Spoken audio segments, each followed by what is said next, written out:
Welcome to Pro Mindset 2024 NFL Draft Week. This is your host, Craig Domann. I am going to talk today from my 3 decades of experience in representing guys getting ready for the NFL Draft. It is absolutely the biggest, most impactful, most revealing weekend for a NFL prospect's life, not just their career, because they're going to get a phone call. They're going to get told where they're going to go. They're going to find out how much they're going to make, what city they're going to play in, who's going to be their coach. They find out when they show up, the scheme they're going to play, the role they drafted them for, the competition they're going to compete against, the players they got to beat out. And I think the first thing that settles in once they show up is there's no redshirting. We've got 90 guys in camp, 53 guys get to be on the active roster at the beginning of the season. 46 get to dress. But let's go back to draft weekend. Draft weekend is the consummation for all these young men of, in some cases, 15, 16, 17 years of playing football, competing in sports. And many of these guys have had the dream of playing in the NFL since the 2nd, 3rd, 4th grade. And now it's here. This weekend for the draft eligible guys for 2024.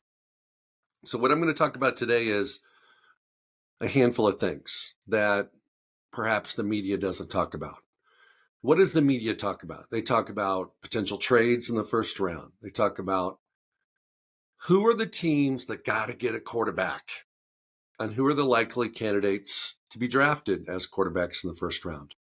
Who are the teams that might think ahead and draft a quarterback and surprise people because they're not desperate for a quarterback at the moment, but they want to do what Green Bay did with Aaron Rodgers, Green Bay did with Jordan Love, what Kansas City did with Patrick Mahomes, where they had a good quarterback and they drafted a quarterback that could sit on those sidelines for a season or 2 or 3 and learn the game. The media also doesn't talk about what really goes on in the conversations between agents and players, what goes on in the living rooms for those players that are hanging out at home with their family and friends and some teammates from college. What does that look like? Especially, it's easy when a guy gets drafted higher than he thought he was going to get drafted. Phone rings, head coach, general managers on the other end of the phone. And usually it's something like, hey man, this is so-and-so with such and such team. How would you like to be a Bengal or a Bear or Niner? And of course the player's going to say, hell yeah, man, I'm in. Those are the easy ones. Sometimes on national TV, and that's why the NFL only has 13 players come into the Detroit on Thursday night, because they want to avoid the embarrassment of somebody sliding and perhaps not even getting drafted in the first round. That's why there's only 3 quarterbacks going to be there on Thursday night. Those 3 quarterbacks will be drafted in the first round. But if they drafted the 6 quarterbacks or if they invited the 6 quarterbacks that could be drafted in the first round, there's a possibility 1 or 2 of them are still sitting there after the 32nd pick. And everybody's now wondering, why were they there? Who invited them? Who thought who did everybody expect to pick them? Those kind of things. So I'm just going to jump right in. And first thing I'm going to talk about is, what is the best mindset that a player needs to have during this entire NFL evaluation process? Not just draft weekend, excuse me, but starting the morning after his final college football game. Well, it's a bowl game in mid-January, early, sometime in December, or if they don't go to a bowl game, he's on a losing team. He could be finished right around Thanksgiving. What is the mindset that a young man has to have? And I believe that it really focuses on 2 things. One is that he has to focus on becoming the best version of him in every respect, not just as an athlete, not just for the Underwear Olympics, the combine, the pro day. No, he needs to be the best version of himself in every respect, whether it's dedication to his diet, whether it's getting his sleep, whether it's having positive self-talk about who he is and what's he about and what's he going to accomplish, how is he going to overcome adversity, how's he going to handle competition. It's really becoming the man that you need to be to showcase yourself against 29, 30-year-old men that are waiting for you in the locker room that don't want to go home and tell mom, hey, baby, we got to move. I just lost my job. These guys have mortgages. These guys have histories with the organization.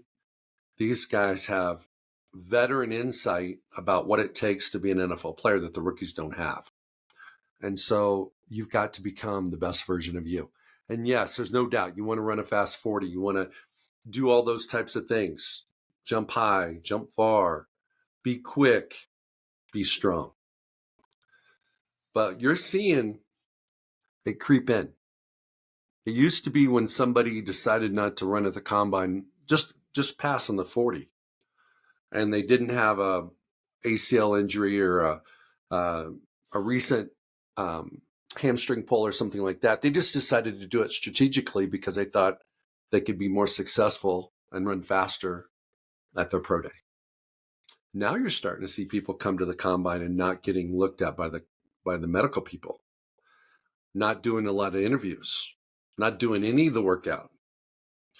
Then you're seeing players that when they show up for the pro day are electing to only do certain things at their pro day, even though they didn't do them at the combine.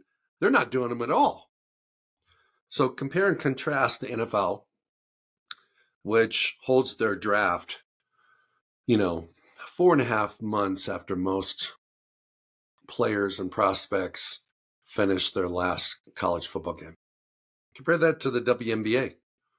This past month, Caitlin Clark and all the ladies that were drafted by the WNBA finished the Final Four, competed in March Madness, and a few weeks later, they're getting drafted. They didn't have a combine. They didn't have a long, drawn-out process. And then NFL, you've got all-star games, you've got the combine, you've got pro days, you've got pre-draft visits, you have Zoom calls, you have medical rechecks. You have all these opportunities for teams to scrutinize the prospect about things that have nothing to do with football. In the WNBA, it's all about basketball.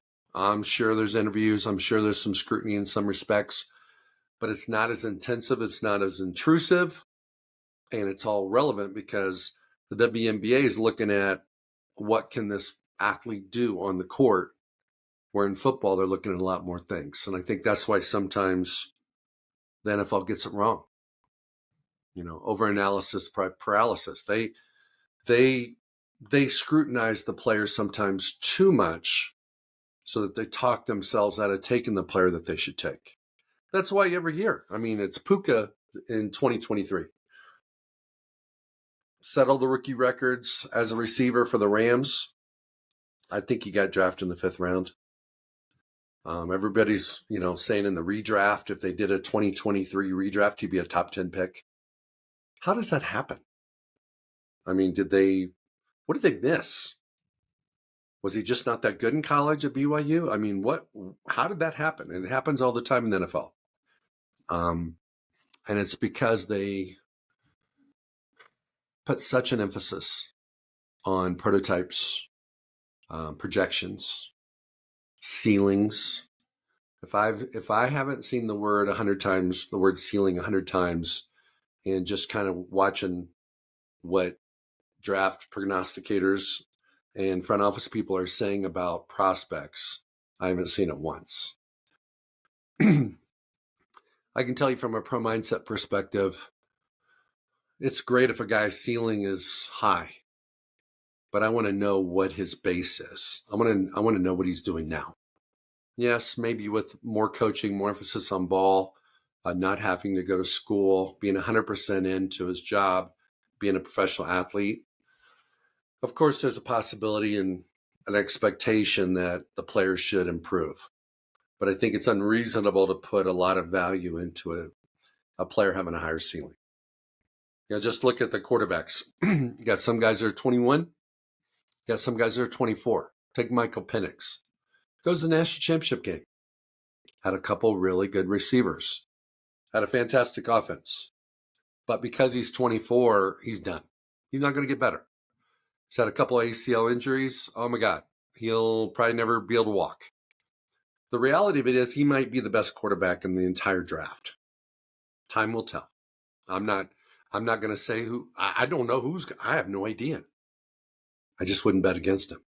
Being 24 from the scout's perspective is a negative. From my perspective, it's a positive. More mature. It's gone through some adversity. Has changed schools. Been in a couple systems. Obviously figured it out. University of Washington's probably never had a better quarterback than him, especially over the last 2 years. I don't know the specific history of the Huskies, but I doubt if there's ever been a quarterback that's accomplished more in the last 2 seasons than Penix did. So with that being said, the best mindset is to become the best version and then to hope for the best fit. Players don't get to choose the teams. The teams choose the players. Even if you go back to Eli Manning, who didn't want to play for the San Diego Chargers at the time, was drafted anyway by the San Diego Chargers in 2003. And then because they knew he didn't want to play there, they did a trade with the Giants and ended up with Phillip Rivers. That being a win-win for both organizations, but that is the exception, not the rule. Interestingly, I saw that the Washington Commanders brought in about 4 quarterbacks last week, all at the same time, meeting with the coaches, meeting with the front office, doing different things, going to Topgolf, seeing how they all respond and react to each other. Who's the alpha male? When you put 4 people in a room, can't have 4 dogs. Doesn't work.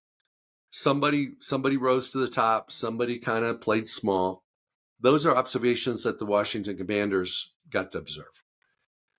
But the behind the scenes is there could have been a player, either through his agent, told the team he really doesn't want to play there. So Jaden Daniels is supposed to be, number 2. Nobody's number 2 until number 2's card's been taken up there, and we don't even know which team's going to pick number 2. We just assume it's going to be Washington, but they could trade out of that position. But who's to say that maybe somebody doesn't want to play for Washington, and they've made it known to their general manager, made it known to their head coach. I can tell you right now, if I'm a head coach or I'm a GM, I don't want that kid. All those guys are pretty similar. All those guys have shown a lot in college. I want somebody that wants to be there. So if there is somebody that's made those kind of comments, you're going to see a trade out, trade down. You're going to see a surprise pick. Could happen at number 1 too. I doubt it will, but it could happen. Caleb Williams could, the Bears could move down a spot, acquire a bunch of draft capital. Washington's in the 1 hole.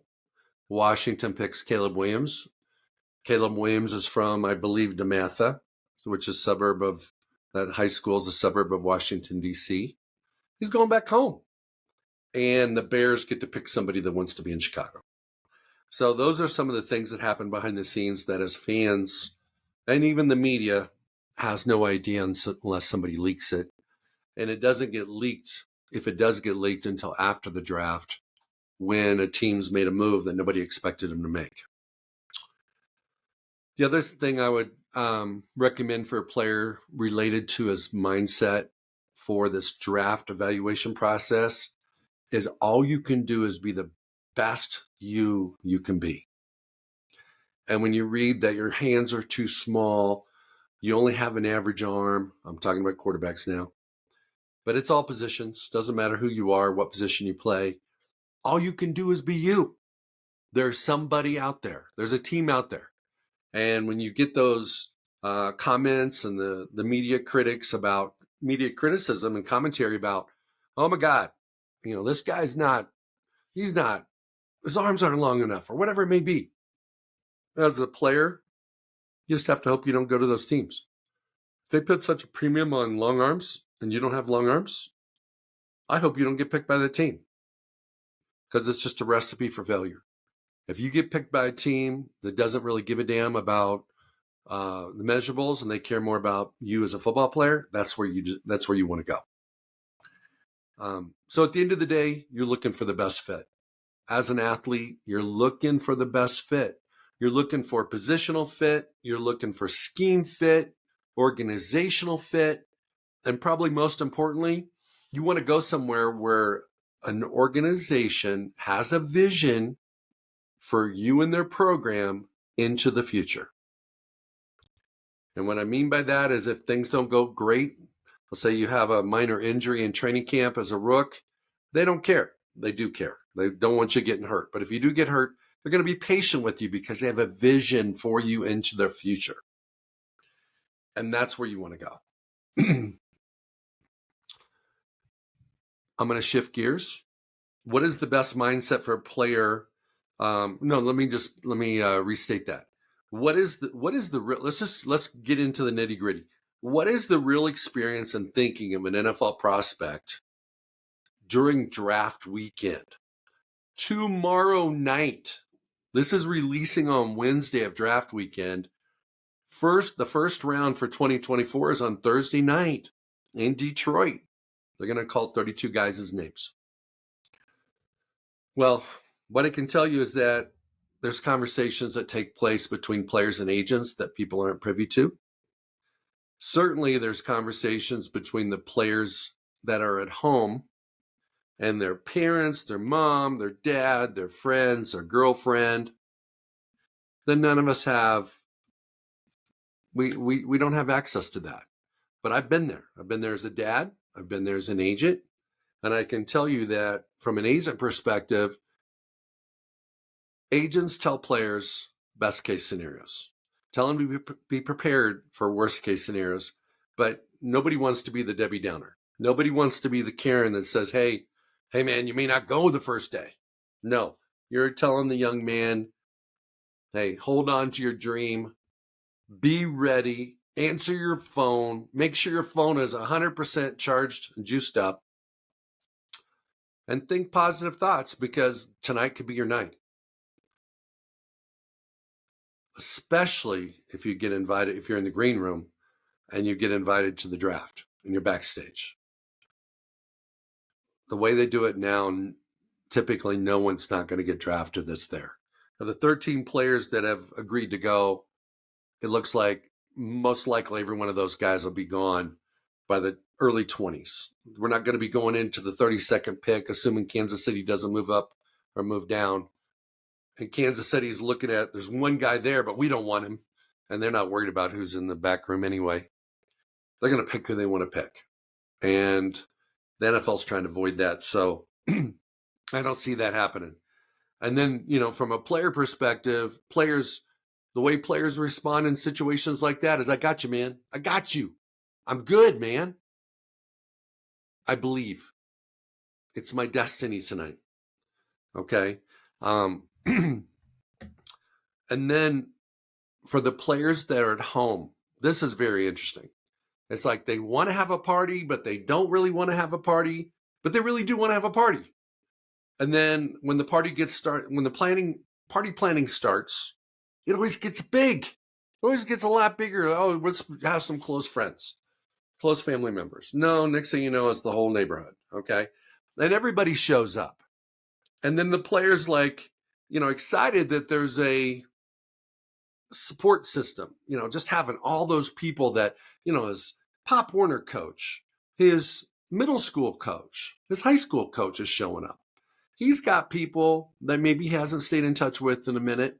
They all show up because when that player gets drafted, everybody's got a piece. Everybody had a part. Everybody contributed and supported that young man in some form or fashion throughout his football career. So they all want to be there to celebrate. And then as the draft goes on, let's take a guy that doesn't go as high as he's expected. Let's say he expects to go in the second round. The second round's over. He's like, man, it's going to happen in the third. He's hyped up. And then there's a team that maybe he went to a visit for, maybe they had a Zoom call, maybe the position coach did a private workout at his college back in late March, and he's thinking this could be the one, and that team does draft somebody at his position, but it's somebody else. So then the player's starting to get a little bit annoyed, a little bit frustrated because he's not going as high as he thought he would. And then the teams that he thought would draft him are picking somebody else. And then he's like, I can't deal with this anymore. Next thing you know, he's isolating himself. I can't tell you how many times I've talked to my guys and they're in their bedrooms or they're walking down the street.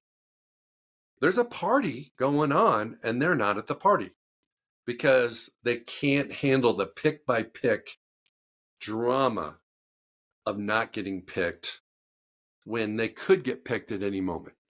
And so they just isolate themselves. I don't blame them. And then they see guys get picked that they played with at an all-star game, they room with at the combine, and they're like, man, that guy didn't even love football. That guy's not as good as I am.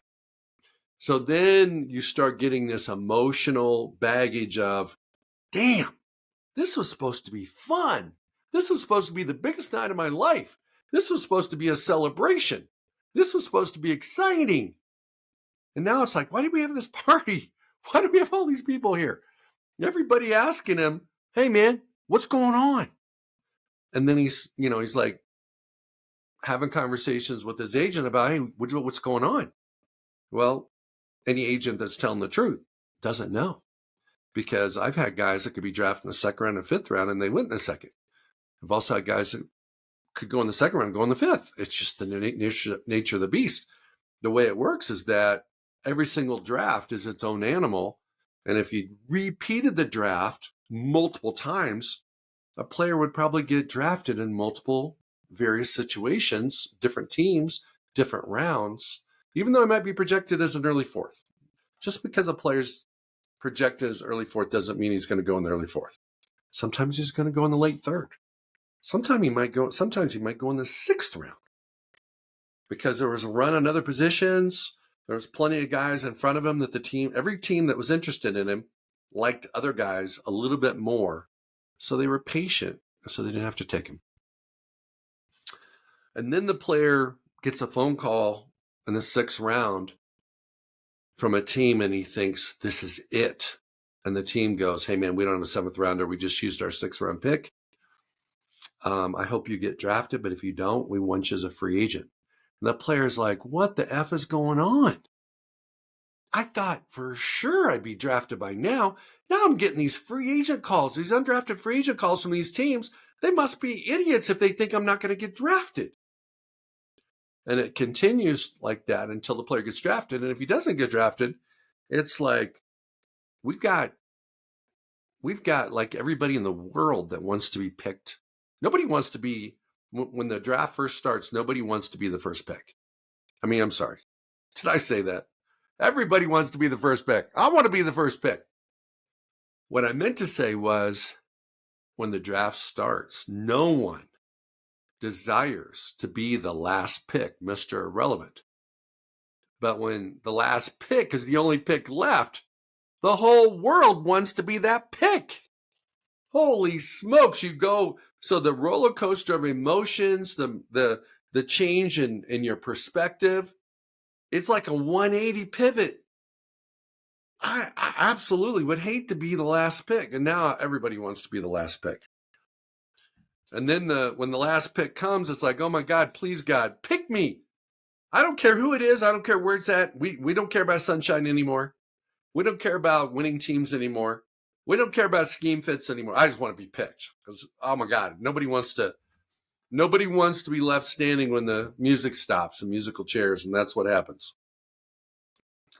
So the thing that's interesting, besides the conversation that the player's having with his agent and the conversation the player's having with his family, who created this humongous party, and the player is feeling more and more embarrassed, the most interesting conversation is the conversation the player is having with himself. He's going to go through some doubts. He's going to go through some fears. He's going to go through some anger as pick by pick comes down the pipeline. Players start, they start wondering, maybe I'm not as good as I thought I was. Maybe teams didn't like me as much as I thought they did. And some of these guys were interviewed by 20 teams at the All-Star game. Interviewed by 5 or 10 teams at the Combine. Had dang near, with him and his teammates from his college, might have had almost all 32 teams at his pro day. And everybody's shaking it up with him and patting him on the back and say, man, you're great. And yet now he might be in the latter part of the draft, 6th, 7th round. And he's wondering, man, I thought I was going to get, $500,000 signing bonus. Now he's just hoping to get drafted so he gets a signing bonus. And so the turmoil, the internal turmoil that these players go through is something that the normal person, it would kill him. Because what happens is a week later, regardless whether the player's drafted in the 6th, 7th round or not drafted at all, a week later, he's in rookie minicamp. And the teams don't care. Teams don't care if you were drafted or not. They want to know what you got. So these guys have to make an unbelievable shift in their mindset, regardless of what just happened on draft weekend. So draft weekend is kind of a passageway to get there. And for a lot of young men, they think it's the finish line, but it's not. It's just the beginning. It's the starting line. And when you get to an NFL team, you've got to act like a vet. You got to be a pro. So I'm going to shift into what is the mindset a rookie has to have when he shows up at an NFL facility for his first day of work in the NFL. He's got to believe in himself. He's got to be confident. He's got to, honestly, he's got to have the energy of somebody that they expect to be there during the season. He has to have the energy consistent with that. He has to earn trust. He has to learn the playbook in warp speed. By the time he shows up, the teams have been doing their installs during OTAs, and the rookies are playing catch up the whole time. They've got veteran minicamp at the end of OTAs. Rookies are going to get some reps. Got to avoid mental errors. And then they keep you around for a few weeks to kind of integrate you in, onboard you to the NFL with the player program people, and then they send you home for a month. And then you show up for training camp. And when you show up for training camp, everything that's been installed, the players need to know it inside and out. They need to have unconscious competence. They need to know it so well they don't have to think about it. And for some players, they've never had to do that. Or they've had 4 or 5, in some cases 6 years in the same system. So they just learned it over time. And they did have unconscious competence about their college playbook. But when you get to the NFL, they change the playbook every week. And they can't, and mental errors are unacceptable. So the mental load is a lot more once you get to the NFL than it was in college. So I'm going to shift again. What is the biggest or toughest adjustment for those rookies when they get to the NFL? As I mentioned before, there's no redshirting. You got to hit the ground running. There's not the support system you have in college. You got a support system for everything. They make sure you go to class. They make sure you show up on time. In the pros, if you don't show up on time, maybe if you're an early round pick, you might get a few more chances. But if you're a late round pick or an undrafted free agent, you might be just getting your walking papers because you didn't show up on time. The level of detail and expectation for perfection in the pros is much higher than in college. In college, if you're a fantastic athlete and you have a mental error, they kind of let it slide. Obviously, the coaches don't want you to do it, but they got nobody better. So they kind of got to tolerate it. Where in the pros, there's always somebody better. In fact, everybody in the locker room, you look around the locker room, the other 89 guys, Everybody's got talent. Everybody's got speed. Everybody's got size. Everybody deserves to be there. And 37 guys got to go home. So it's like you trip up on things that you used to trip up on in college. You can't get away with it in the pros like you could in college. And I would say the last thing is that you have to learn by taking mental reps. In college, don't typically have to do that. It might be, maybe you only played 3 years in college. You were 3 and out. And you were such a terrific athlete, terrific player as a freshman. They throw you in, you're getting physical reps to learn the playbook. And the pros, you can't make it unless you can learn by taking mental reps, which means someone else is doing the play. You're watching him. You're listening to the play call. You're predicting and you're thinking, visualizing what you would do on the play. You're watching your teammate do what he does on the play. You're analyzing, did he do it correctly? Could you do it like that? Did he do it wrong? How would you have done it instead of the way he did it? So that when you get a rep, you've already taken that rep and you've already made the adjustment and you've already got confirmation that you did know the play. You did know the technique, or you didn't, but you fixed it. Mental reps are critical. Okay. Lastly, what I want to talk about is this NFL dance we've got going on with quarterbacks. This year, the first 3 teams drafting need quarterbacks. Chicago Bears have nobody on the roster that's ever started a game that I'm aware of. The Washington Commanders are just about as close. The New England Patriots traded away their starter last year. Chicago Bears did the same thing.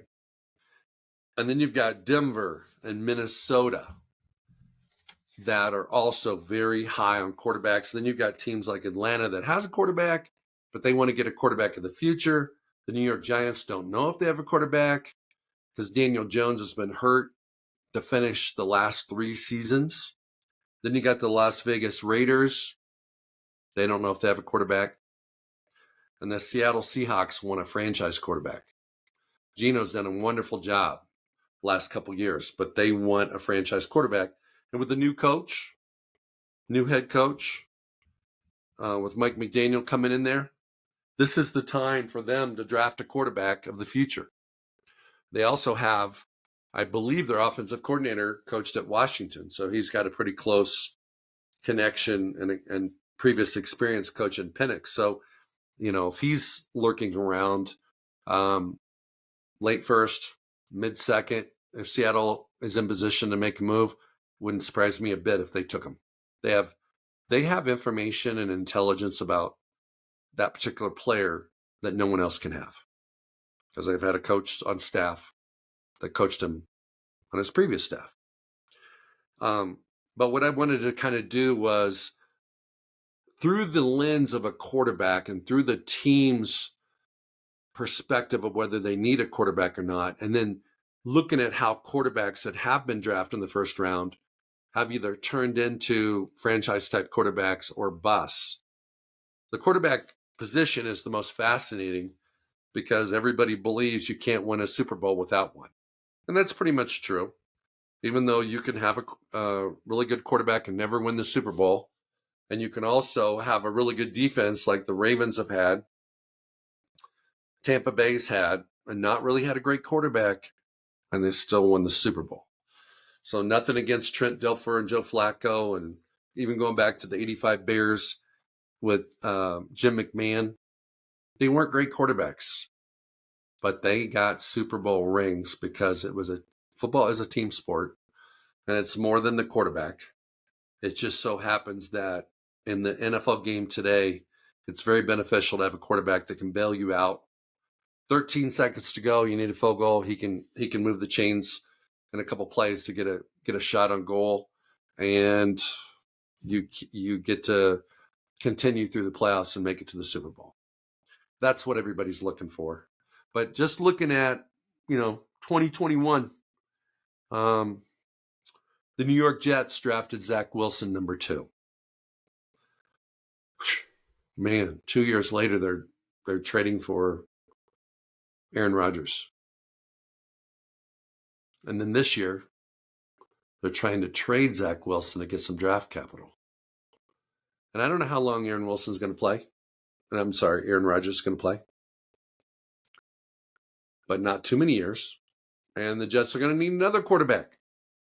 So the Jets are kind of in a tough spot because they can't really draft a quarterback this year because they need to get weapons, either offensive linemen to protect Aaron Rodgers, or they need to get more receivers. But they really should draft a quarterback. Because if they do, he gets to learn from Aaron Rodgers, who's going to be a Hall of Famer, who's won a couple Super Bowls. And that's what they were hoping for Zach Wilson to do when they traded for Aaron Rodgers. But apparently they've given up on that dream as well.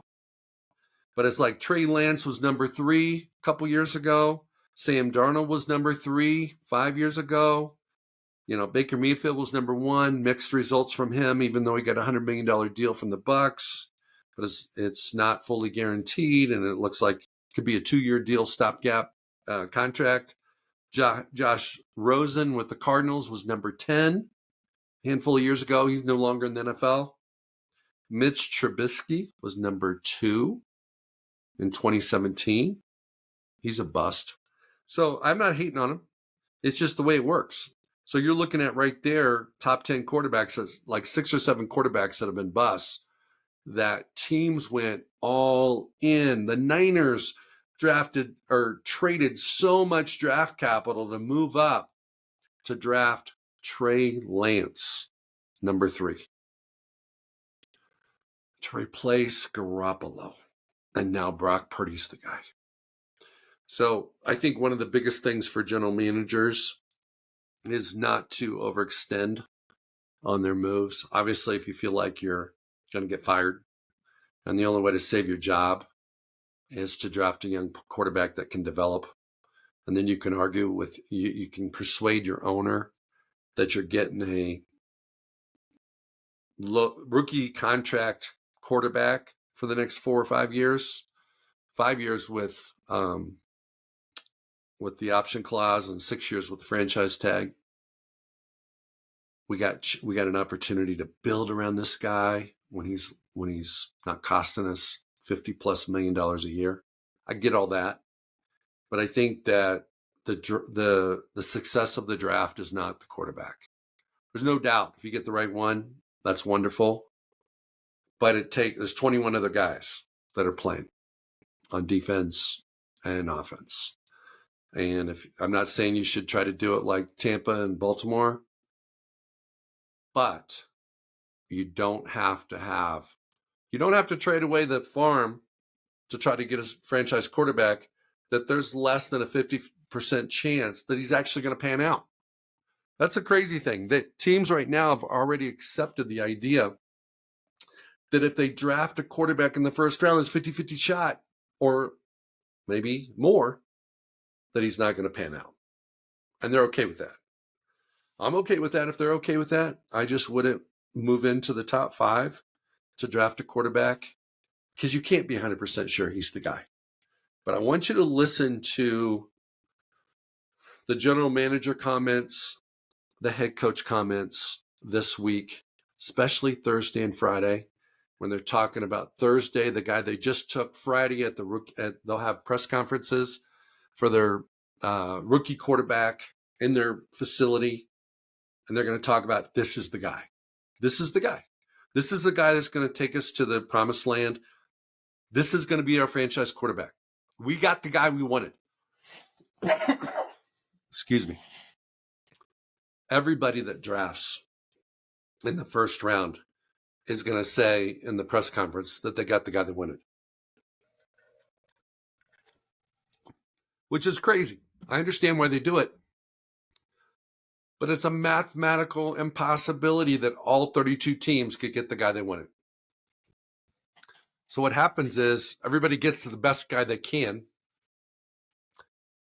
and they sell it to their fan base that they got the guy they wanted. So what I want to do this weekend is I'm going to enjoy the draft.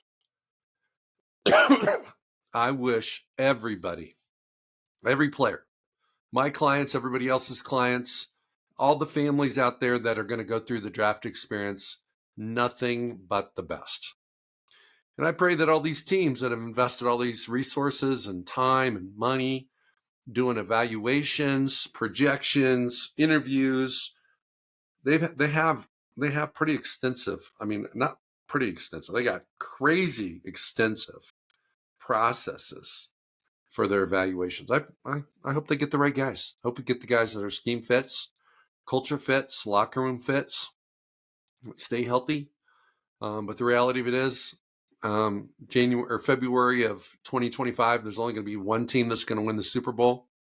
It's going to be 31 teams that are going to be competing to try to get better so they can win a Super Bowl. And in 2025, there's going to be another 7, 8, 9 teams that are going to be desperate to find a franchise quarterback. Enjoy the draft. Hey, it's Craig Domann, the host of Pro Mindset Podcast. I want to thank you for listening or watching today's show.